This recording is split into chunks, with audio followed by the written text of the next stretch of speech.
I'm sure we've all scrolled through a gaming store at some point and have come across a game that made us think, wow, who is buying this stuff? Well, here I am sacrificing my precious time to play one of those games, Anime vs. Evil Apocalypse. After playing the phenomenal first game Hentai vs. Evil, I knew right away that the sequel is another case for this format. But maybe I'm wrong and this is finally the glow up the vs. Evil series deserves. I can't really imagine it. But let's find out! Welcome to the wasteland of broken dreams where every pixel's a scream, glitches, crashes, an endless grind. It's trash game and time, let's lose our minds! Hey guys, and welcome back to a new entry in my trash gaming series where I'm playing through games no one would ever expect anyone to be playing. You guys remember one of my previous trash gaming videos where I played for a game called Hentai vs. Evil? And to no one's surprise, a game like that deserves a second part. So of course, here I am to play through that game too, Anime vs. Evil Apocalypse. And this is my journey to the Platinum Trophy. Even before I come to the title screen, I already see the first very impressive improvement towards its predecessor. It actually has voice acting. Welcome to the apocalyptic world of Anime vs. Evil. Or whatever you can call this text voice talk. But it's just the first loading screen. I'm sure the actual game will sound better. Here we are. We need to explore the city. Nope. Anyway, we land on the title screen, which is quite simple with another dress-up option. After a few adjustments, I'm happy with my character and more than ready to save another bunch of girls from very dangerous zombies. Similar to the first game, there are 4 maps with 3 game modes. The story mode, the survival mode and the free mode. Since we're gonna try all of them, let's just jump into the first map, Coastal City, in story mode. When I started it, I couldn't believe my eyes. Is that really a cutscene? A cutscene which explains the story of the game. Let me just shut up and let you enjoy this masterpiece fully yourself. Once upon a time, evil forces came to Earth and turned most people into polygonal zombies. Hello. My name is Mia. My friend Rebecca and I travel the world looking for new friends. We need to stick together, because there are so few of us left.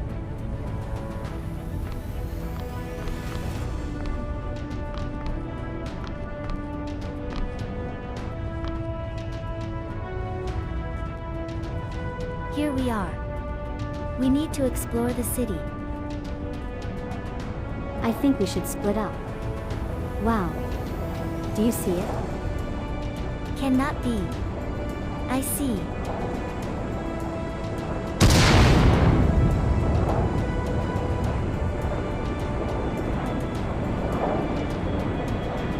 I'll see where that plane landed. Good. I'll explore the city and catch up with you. The emotion in this voice acting combined with the epic music is really getting me into an apocalyptic mood and I'm so ready to slay some zombies. And you saw, the story is simple enough. Evil came to Earth and turned most people into zombies. Now I'm left alone with my bestie and we're looking through the world to find new friends. We decided to split up to explore the city and see a plane crashing down. And that's all we saw for now. The rest is up to me to find out by myself. It took me actually a long while to figure out what the objective of this game was. Well, but it didn't take too long for me to get backstabbed and die for the first time. Dying is actually brutal. What the hell are they doing to me? And I swear, all those enemies, they weren't there when I got there. Anyway, I'm gonna put the difficulty to easy and just enjoy the game. So, let me explain what the game is actually about. There are multiple stations which give you different tasks. Well, I say different, but it's actually just either you kill zombies or you collect some toys, so there is not much variety. Otherwise, the gameplay is absolutely unchanged from Hentai vs. Evil. You still walk and jump hilariously while shooting at zombies. I must say, for the death animations look amazing compared with what we got before. So what happened in the first level? I really tried figuring out what I have to do. I did objective after objective, but my task number didn't want to increase. I killed much more enemies than actually needed, trying to figure out what I'm doing wrong. But that gave me the Killer Trophy for killing 100 enemies in one game, the Monster Killer Trophy, which I got awarded for killing 100 special monsters, and the Damager Trophy, which I got after dealing 35,000 damage points to an enemy during this round. After wandering around like an idiot, I finally found the door, which is point 2 in my task list. Above stands a number and it finally clicked. I found out that there are 2 different rewards for the task I'm doing. There's either a code to open a nearby container, or I get a number for the final code. Tasks that reward the final code will also increase the counter in the task list. So now that I finally found out how this game works, I completed more tasks, found my favorite weapon, the chainsaw, which is absolutely hilarious and makes the game even more brain dead, and eventually I completed all the tasks in this level, which gets me the task completed trophy. I now have the final code for the gate, so I return to the door I found earlier and type the code in. The door opens and I'm actually surprised by a huge dragon attacking me. Yes, that's right, there is a boss fight in this game now. So better be prepared or just charge in like I do, because the boss is a joke anyway. So I defeated the dragon and finally can rescue the girl. Wrong, I need another code. Confused as I was where I should find the last code, I finally found a riddle which needed all my brain cells to actually solve. Luckily I paid attention during my math class and eventually I was able to solve the complicated formula. With the girl freed, I get the hero trophy for rescuing a girl from the cage and another cutscene plays. I'm actually impressed by the amount of effort they put into this game. On the way, I was captured by monsters. Blah blah blah, monster captured her, she was scared, she's happy she's out, where's the plane, let's see, that's basically the cutscene. So let's get into the second map, the farm, which again starts with another cutscene. So we are close to the crash spot of the plane and it's time for us to find out if there are any survivors. The objectives of the second map are the same as in the first map. I need to complete 4 tasks to get them 4 numbers, which opens the gate to a girl who needs to be rescued. I've found my favorite weapons, the double handgun, which increases my coolness factor by a lot, and the chainsaw, which lets me literally one-shot them all. So all I have to do now is to ignore the container tasks and collect the gate tasks. With this mindset, I got the final number quite fast and I'm able to open the gate to the next part. So let's find out if there are any survivors in the plane, and even more interesting, which boss will the game bring next. You can't imagine my disappointment after seeing it's just another dragon. So I eliminate him with no mercy and I'm ready to put my math skills to the test again. So let's see, 99 times 4. The math tasks are getting harder, but I got this. It's 396, everyone knows that.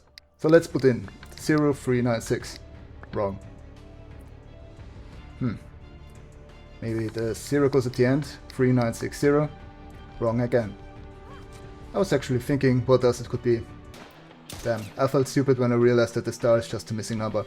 So, what's the missing number? Should I just try 0 to 9? But I found the second sign, which gives me the formula to find out which number is missing. And with that riddle solved, I finally can open the cage. Thank you so much. You saved me from the captivity of these creepy monsters. May I go with you? Of course, I will be glad to have a new friend in our team. My friend was imprisoned on one of the neighboring islands. Can you help save her? Of course, we just need to find a boat. Who was looking for a boat here? It was us. Who you are? Will you help us? I'm just one of the survivors here. I will help you get to the island. Alright, let's hit the road. This story about friendship brings me to tears. Anyway, the next map awaits us, Movie Island. Finally, I see the island. Yes, it is. Let's split up so we can find my sweet girl faster. Okay. We're getting closer. You are not getting closer. You are actually not even moving on the spot. Also, who is rowing the boat? There is no way you can't get closer if no one wants to do the work of rowing it to the island. Well, never mind. I guess you made it. So, here we are again, with 8 tasks to complete and 2 gates to open. So this is a huge level. My expectations are high. Let's go to work. I'm completing one task after another, gain the grenade launcher and just blow the enemies away. The gameplay is unchanged, blasting away zombies, finding toys, completing tasks, so let's fast forward. I got the code for the first gate and went to the next area of this map. Welcome to the Wild West, where zombies rule the land. Nothing spectacular here besides my brand new trophy, the Zombie Killer, for killing 500 regular zombies. Honestly, felt like I killed much more, but who cares. I collect another set of numbers from the tasks, ignoring the container tasks, and eventually make it to the very last door. I'm so ready to defeat the next boss, which definitely is not a dragon. I storm in, ready to shoot, and there's nothing. Not having a boss here is honestly the biggest plot twist in this game. Completely unexpected. So I solve another math riddle, and the new girl reveals the dragon after all. Your friend sent me. We're building a team. Are you with us? Of course, yes. I will join you. Super. Come on, we need to get out of here as soon as possible. I'm afraid you'll have to defeat the dragon first before we can leave. What dragon? Is it a kind of joke? Wow, would have been disappointing not to see another dragon here. This dragon foe is even tankier than the other two and actually needs a few shots before it's going down. So another trophy drops, good ending, for completing the game with the good ending. Yes, I'm as confused as you, but it seems that was the final level of the main story. So enjoy the final story cutscene, I swear, it's a masterpiece. I defeated him. We are now free. How strong you are. I love you. What did I miss? Do you have a good ending? Yes, it looks like a happy ending. Let's go home. And just like this, another tragic story about friendship, love and zombies resolves in a happy end. So what does the bad ending look like then? Let's find out. I load back into the third map and charge through, hoping that this game is bad enough that there are no random numbers. So let me try to just put in the numbers from the previous run. And to no one's surprise, of course it worked. So if you want to save time on your playthrough, here are the codes from every gate. But before I open the last gate to the final boss, I do two specific tasks. The task at the very beginning of the map and one in the desert crater in the second area. That gives me the looter trophy for doing exactly that. Now let me open the last gate and get beaten up by this dangerous dragon. I get a bad ending trophy and see how my past friends abandoned me.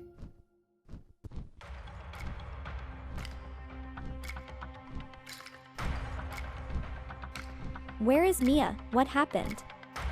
Looks like she was defeated by a dragon. We'd better leave quickly. It's too bad. I'm sorry, I couldn't help her. Now we have no choice, we're leaving. So the actual way to continue now is to do the survival mode and get the rest of the trophies, but I want to check out the last map too, the Seaside Special. It's a sea resort kind of map where my only objective is to find 4 girls and rescue them.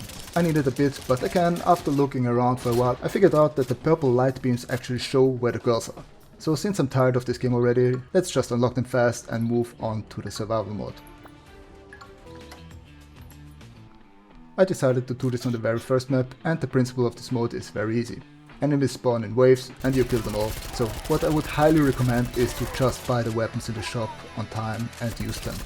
Otherwise the enemies are getting very tanky and you have to be careful of not dying to boredom. I recommend the grenade launcher or the chainsaw. Like this mode should be no challenge at all. I got a few trophies in here. After wave 5 I got the bronze survivor, after 10 waves the silver survivor, and finally the gold survivor after clearing the 15th wave. Additionally I used this mode to shoot down 50 bonuses, which gave me the bonus lava trophy. Now I continued this mode because for some reason I thought that maybe the later enemies drop more money as a reward, and I need a total of 37,800 to buy all the weapons.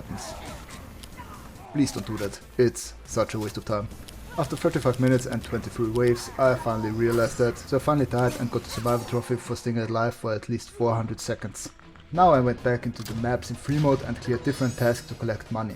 It's a long, boring grind, but eventually I had the money to buy all the weapons, which gave me no trophy at all. Great. Glitchy trophies, we all love them. I get out of the map and back, opened the weapon store one more time, and luckily it finally pops. A good customer trophy. Now I only have one last thing to do to be done with that game. I only need to buy any item from the customization shop. Well.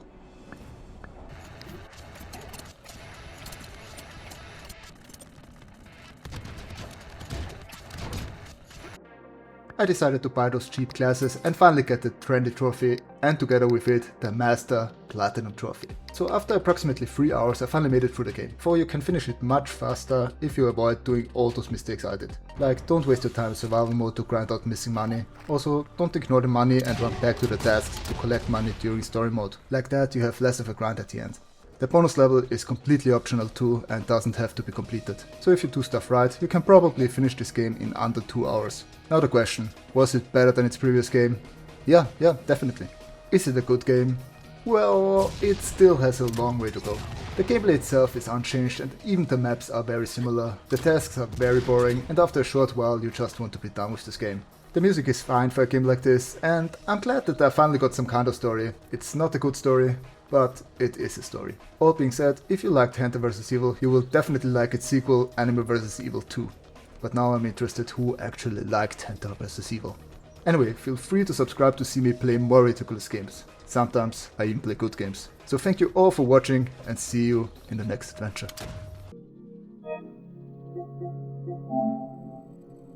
Who buys this stuff? I go all in. I'll get that platinum, though my patience is thin. Glitches and crashes, they pull me in. I'm the king of garbage, I'll always win. From pixel dust to broken code, this junkyard's my throne.